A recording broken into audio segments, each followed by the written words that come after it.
Bagaimana Islam memandang iptek?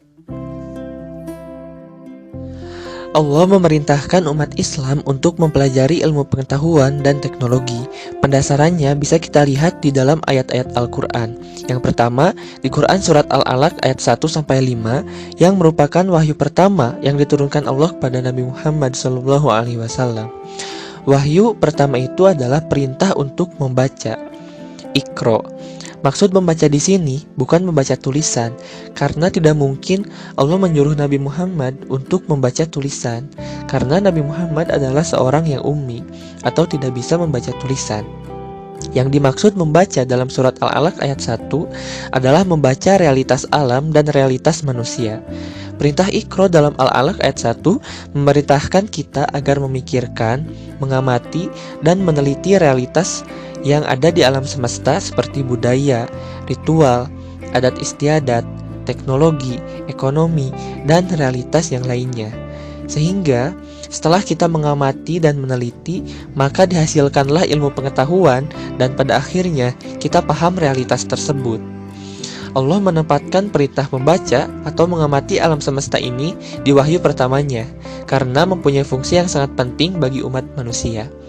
Selain di ayat tersebut, terdapat banyak juga di ayat-ayat yang lain seperti di Quran Surat Al-Baqarah ayat 164, Al-Jathiyah ayat 13, Ar-Rum ayat 22, Al-An'am ayat 97, dan Yunus ayat 5, dan masih banyak ayat-ayat yang lainnya.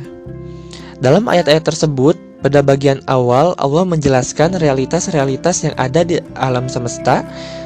Lalu di akhir ayat, Allah mengakhirinya dengan kalimat, sungguh terdapat tanda-tanda kebesaran Allah bagi orang yang menggunakan akal. Sungguh terdapat tanda-tanda kebesaran Allah bagi orang yang mengetahui. Intinya, sama dengan Quran Surat Al-Alaq ayat 1, ayat-ayat tersebut adalah perintah untuk mengamati, meneliti, menggunakan akal atau berpikir tentang realitas-realitas yang ada di alam semesta ini, sehingga dengan memahami itu lahirlah ilmu pengetahuan dan teknologi. Perintah Allah untuk mengamati realitas alam semesta ini sama dengan perintah untuk mempelajari ilmu pengetahuan dan teknologi. Tapi mungkin kita bertanya-tanya, kenapa Allah memerintahkan kita untuk mempelajari iptek?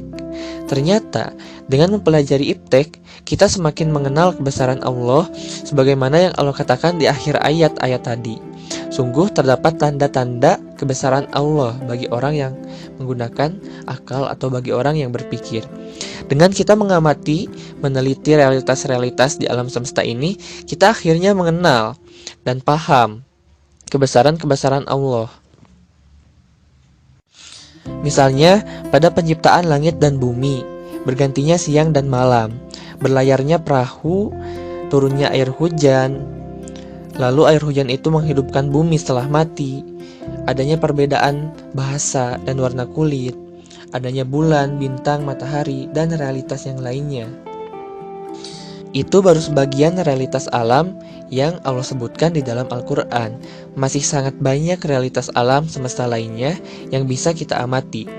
Jadi alasan yang pertama kenapa Allah memerintahkan kita untuk mempelajari iptek, karena agar manusia semakin mengenal kebesaran Allah yang ada di alam semesta ini.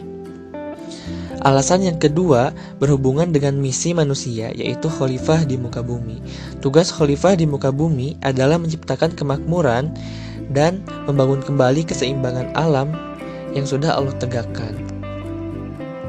Sebagai pemakmur bumi, manusia akan ditemukan dengan berbagai masalah.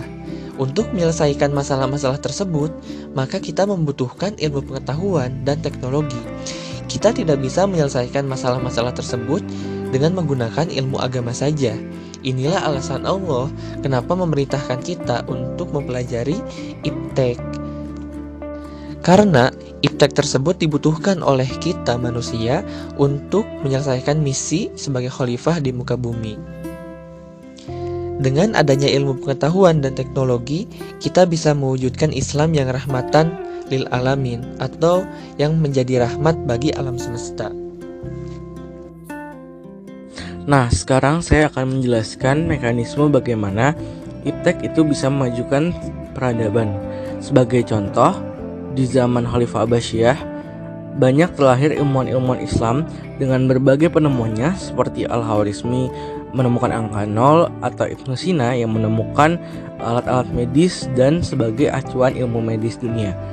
Dari sini kita bisa mengetahui bahwa ilmuwan-ilmuwan tersebut adalah faktor perubahan atau aktor perubahan yang memajukan sebuah peradaban di zaman tersebut. Lalu, ilmuwan-ilmuwan ini tidak hanya memiliki kecerdasan intelektual atau IQ semata, tapi juga memiliki kecerdasan emosi atau EQ dan kecerdasan spiritual atau SQ. Dengan demikian, bagaimana kita memajukan sebuah peradaban adalah dengan menciptakan banyak agen perubahan atau ilmuwan-ilmuwan yang memiliki 3 aspek, yaitu IQ, EQ, dan SQ.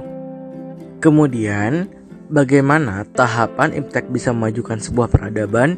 Yaitu yang pertama dengan mendidik generasi-generasi muda kita untuk mengenal IPTEK, lalu mereka akan beranjak dewasa dan menjadi ilmuwan.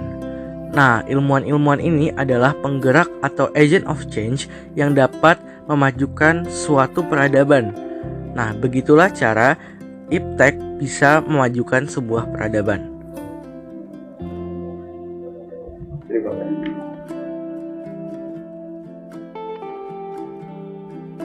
Ada korelasi antara teknologi dengan Islam yang terdapat dalam surat Al-Anbiya ayat 80, artinya, dan telah kami ajarkan kepada Daud membuat baju besi untuk kamu, guna memelihara kamu dalam peperanganmu, maka hendaklah kamu bersyukur kepada Allah.